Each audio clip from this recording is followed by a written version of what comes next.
Mateo chitsauko chegumi nenhatu. Mufananidzo wemukushi. Nezuva iro Jesu wakabuda mumba akandogara pagungwa. Zvino vanhu vazhinji vakaungana paari, nekudaro wakapinda mugwa akagara. Vazhinji vose vakamira pamahombekombe. Ipapo wakavaudza zvinhu zvizhinji nemufananidzo akati, tarirai mukushi wakandokusha.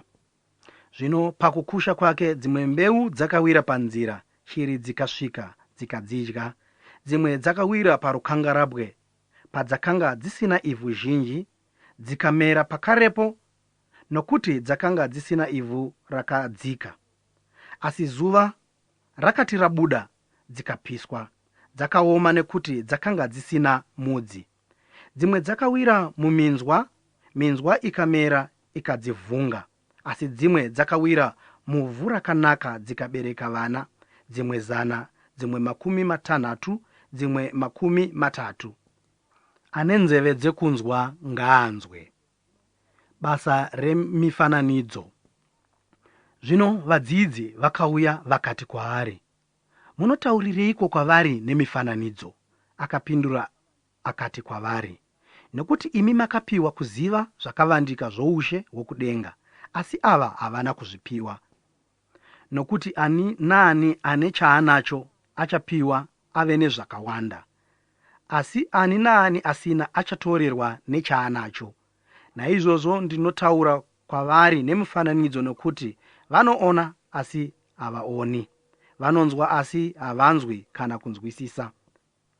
Kuprofita kwaIsaya kwakaitika kwavari kunoti, muchanzwa nokunzwa musingatongonzwisisi, uye muchaona nokuona musingatongoonesesi, nokuti mwoyo yavanhu ava yava mikukutu, nzeve hadzinzwi zvakanaka, nameso avo vakaatsinzinya, kuti zvimwe varege kuona nemeso, nokunzwa nenzeve, nokunzwisisa nemwoyo, nokudzoka ndikavaporesa. Asi meso enyu akakomborerwa nokuti anoona, nenzeve dzenyu dzakakomborerwa nokuti dzinonzwa. Nokuti zvirokwazvo ndinoti kwamuri, vaprofita navakarurama vazhinji vakanga vachida kuona zvinhu zvamunoona, asi havana kuzviona, nokunzwa zvamunonzwa, asi havana kuzvinzwa. Kududzirwa kwamufananidzo wemukushi. Naizvozvo imi chinzwai mufananidzo wemukushi. Kana munhu akanzwa shoko roushe asingarinzwisisi, wakaipa anosvika ndokubvuta chakakushwa mumwoyo make. Ndiye wakakushwa panzira. Asi wakakushwa parukangarabwe ndiye anonzwa shoko nekurugamuchira pakarepo nerufaro, asi haana mudzi mukati make, asi ndowechinguva chiduku. Kana kutambudzika nokuvengwa zvichiuya nekuda kweshoko, anogumburwa pakarepo. Wakakushwa pakati peminzwa ndiye anonzwa shoko. Zvino kufunganya kwenyika nokunyengera kwepfuma zvinovunga shoko roshayiwa chibereko.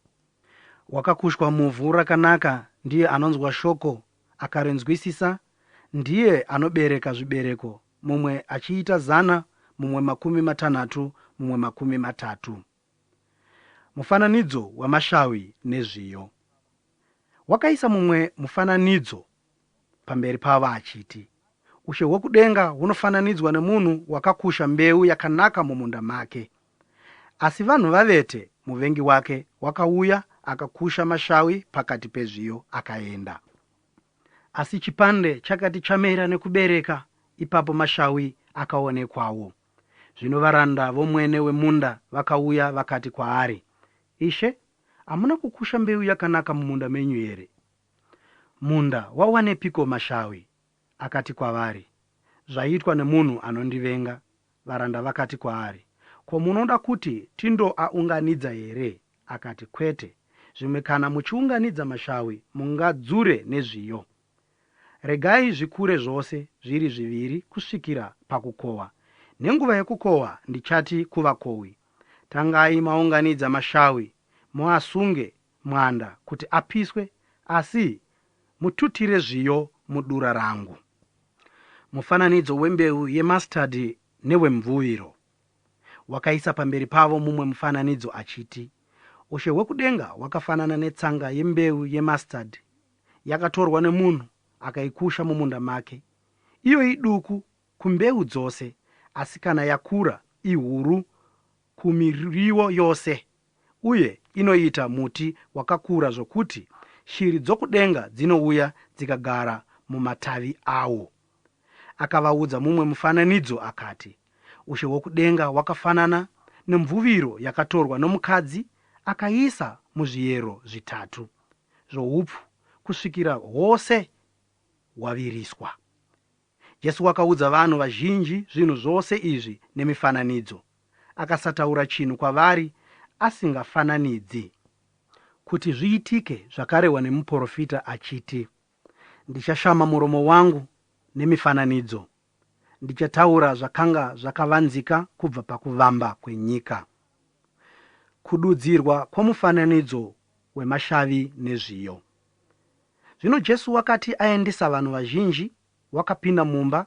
Vadzidzi vake vakauya kwaari vakati, tidudzirei mufananidzo wemashavi omumunda. Akapindura akati, anokusha mbeu yakanaka ndiye mwanakomana wemunhu. Munda inyika. Mbeu yakanaka ndiwo vanakomana voushe, masawi ndiwo vanakomana vowakaipa. Muvengi wakakusha ndiye dhiabhori. Kukohwa ndiko kuguma kwenyika. Vakohwi ndiwo vatumwa. Zvino mashavi sezvaanounganidzwa achipiswa mumoto, ndizvo zvichaitwa pakuguma kwenyika. Mwanakomana womunhu achatuma vatumwa vake vagounganidza vachibvisa muushe hwake zvose zvinogumburisa nevanoita zvisakarurama, vagovakandira muvira romoto. Ipapo pachava nokuchema nokugedageda kwemeno. Ipapo vakarurama vachapenya sezuva muushe hwababa vavo. Ane nzeve dzokunzwa ngaanzwe. Mufananidzo wepfuma yakavigwa. Ushe hwekudenga hwakafanana nepfuma yakavigwa mumunda. Munhu akaiwana ndokuivanzazve. Zvino nokufara kwake anoenda akatengesa zvose zvaanazvo akatenga munda uyo. Mufananidzo wemapera. Ushe hwekudenga hwakafananazve nomushambadzi anotsvaka mapera akanaka. Zvino wakati awana pera rimwe rino mutengo mukuru, akaenda akanotengesa zvose zvaakanga anazvo akaritenga iro. Mufananidzo wemumbure. Ushe hwekudenga hwakafananazve nomumbure unokandwa mugungwa, ukaunganidza marudzi ose ohove.